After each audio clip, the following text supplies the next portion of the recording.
राधे कृष्ण आप सभी को। कार्तिक मास महात्म्य अध्याय 28 और 29।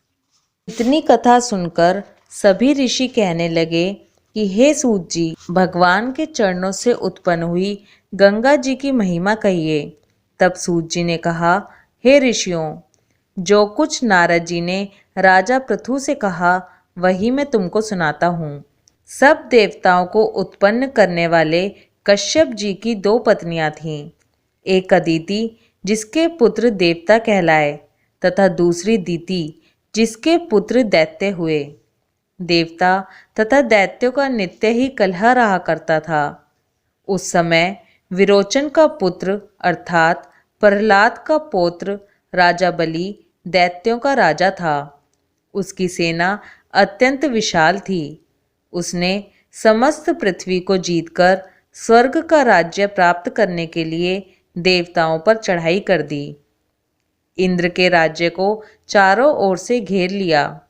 देवता भी युद्ध करने के लिए बाहर आए। तब अत्यंत घोर संग्राम हुआ। एक दूसरे पर प्रहार करते हुए कई वर्ष बीत गए।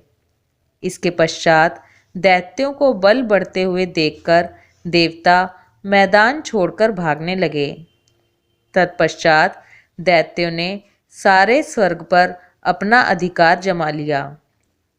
बलि स्वयं इंद्र के आसन पर बैठने लगा। साथ ही देवताओं के समस्त कार्य अपने राक्षसों के अधीन कर लिए। यज्ञ की बलि भी आप ही लेने लगा। तब अदिति अपने पुत्रों को दुखी देखकर बहुत चिंतित हुई। फिर वह अपना स्थान छोड़कर देवताओं की जय तथा दैत्यों की पराजय के निमित्त भगवान की तपस्या करने के लिए हिमवान पर्वत पर चली गई। वहां कुछ समय फलाहार खाकर, कुछ काल सूखे पत्ते और कुछ काल तक पवन का ही आहार करती रही। फिर पैर के अग्रभाग से खड़ी होकर भगवान की तपस्या करने लगी। इस प्रकार 1000 वर्ष तक तपस्या करती रही। मायावी राक्षसी अदिति की घोर तपस्या से चिंतित होकर राक्षसी माया से देवताओं का रूप धारण कर अदिति के पास जाकर कहने लगे कि हे माता, तुम हमारे लिए इतना घोर तप क्यों कर रही हो? आत्मघात करना सब शास्त्रों ने पाप बताया है। अतएव आप तप छोड़कर अपने को सुखी कीजिए।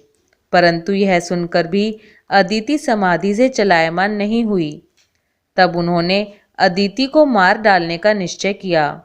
अतएव उन्होंने अदिति को जीवित जला देने के लिए उस वन में आग लगा दी।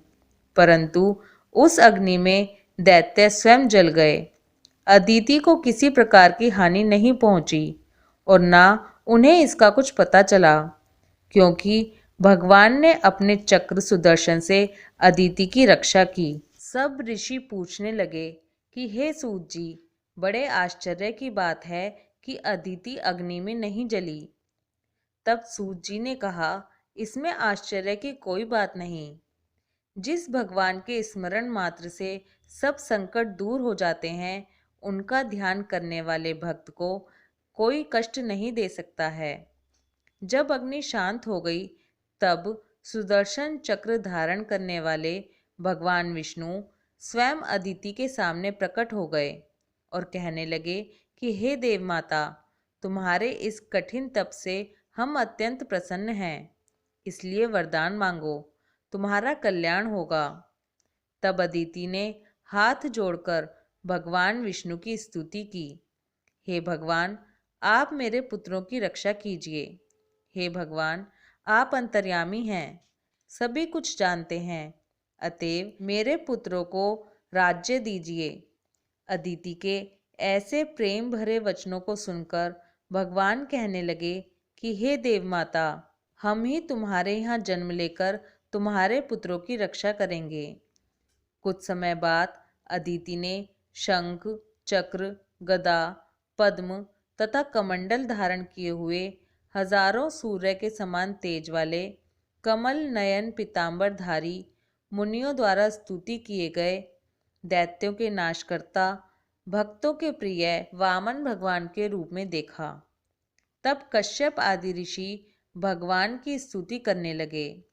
जो कोई वामन भगवान स्तोत्र का नित्य पाठ करता है वह सदैव निरोगी रहकर सर्व संपदा प्राप्त करता है।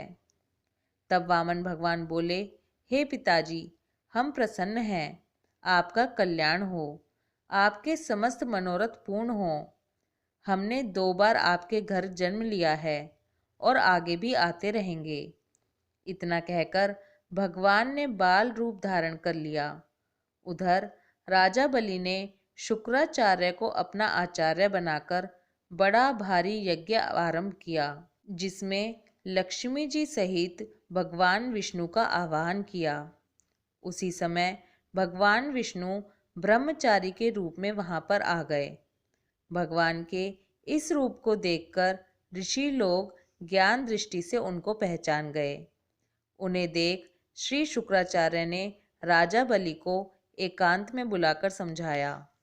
शुक्राचार्य जी कहने लगे कि हे राजा बलि, विष्णु तुम्हारा राज्य लेने के लिए अदिति के गर्भ से जन्म लेकर वही तुम्हारे यज्ञ में आए हैं, सो तुम इनको कुछ भी मत देना। राजन, मेरा कहना मानो।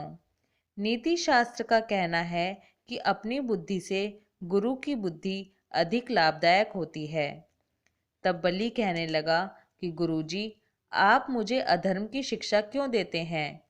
घर पर आए हुए याचक को दान ना देना राजा के लिए अत्यंत अधर्म की बात मानी जाती है, और यदि स्वयं विष्णु भगवान ही याचक बनकर आए हैं तो इनके बराबर मेरे लिए सौभाग्य की और क्या बात हो सकती है। जितना भी यज्ञ करता हूँ केवल विष्णु की प्रसन्नता के लिए ही करता हूँ। अतएव यह बटुक जो भी मुझसे मांगेगा मैं अवश्य इसको दान दूंगा।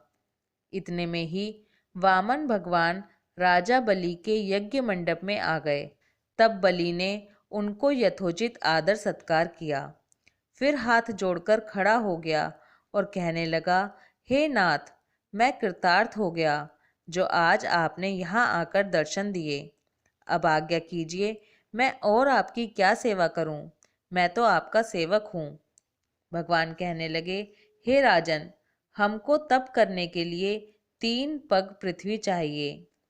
राजा बलि हंसकर कहने लगे कि हे बटुक, तुमने यह क्या मांगा? कुछ धन, गांव या कोई शहर मांगा होता तो वामन जी कहने लगे, हे दैत्यराज, मुझको किसी प्रकार का लोभ नहीं है। मुझे तो इतनी भूमि चाहिए जिससे मेरा कार्य हो जाए। हे राजन, पृथ्वी का दान करना राजा का परम धर्म है। भूमि दान करने वाला जन्म मृत्यु से मुक्त होकर विष्णु के परम पद को प्राप्त हो जाता है। हे राजन, हमें 3 पग भूमि दो जिससे हम भी मोक्ष का साधन प्राप्त करें। इतनी बात सुनकर राजा बलि जल युक्त टूटी वाला लोटा लेकर भूमि का संकल्प करने के लिए तैयार हो गया। तब शुक्राचार्य तपोबल से अपना सूक्ष्म रूप बनाकर राजा बलि को संकल्प करने से रोकने के लिए लोटे की टूटी में जल रोककर बैठ गए। वामन भगवान शुक्राचार्य की मन की बात जान गए, अतएव उन्होंने एक तेज अग्रभाग वाला कुशा लेकर उस लोटे की टूटी के छिद्र में डाल दिया, जिससे शुक्राचार्य की एक आंख फूट गई। इसके पश्चात राजा बलि ने 3 पग भूमि का संकल्प दे दिया। उसी समय भगवान विराट रूप होकर ब्रह्मलोक तक बढ़ गए। विराट रूप भगवान ने 2 पगों में सारा ब्रह्मांड नाप लिया। फिर पांव के अंगूठे से ब्रह्मांड फूट गया।